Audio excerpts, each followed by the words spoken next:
حسين. أول كلام لأبويا الكفة ضبة مثل وقالوا زمان يشترى غير اللي ربى. أول كلام لأبويا الكفة ضبة مثل وقالوا زمان يشترى غير اللي ربى. في عز وجعي وفي عز خوفي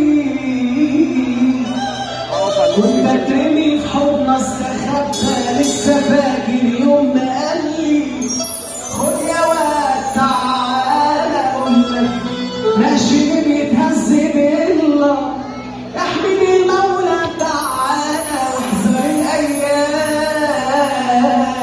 تذلك. قال لي حب خيرك بس اوعى تديله الامان يذلك. ابويا قال لي مشي حالك وادي خالك وامسك الحبل اللي داك. سيبك انت من اللي جاك.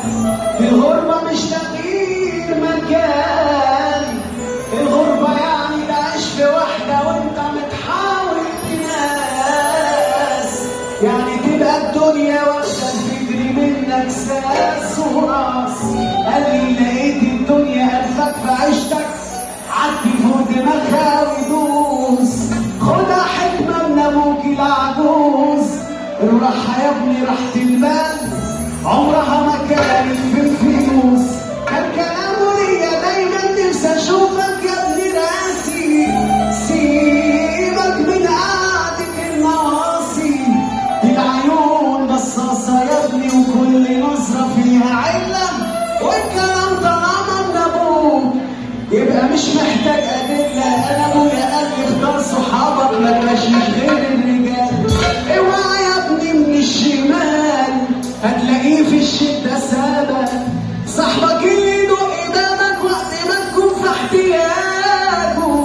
اما صاحب الكيف يا ولدي هتلاقيه صاحب مزاجه.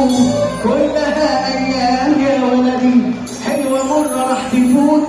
دنيا يا ابني اخرها موت. والاخره بالاعمال لا هي بالفلوس ولا بالبيوت. سبت لك ورثك شهامه ابقى زورني في الممات. سبتك انت تكون مكان لامك واخواتك البنات. حطهم في عينك لجوه.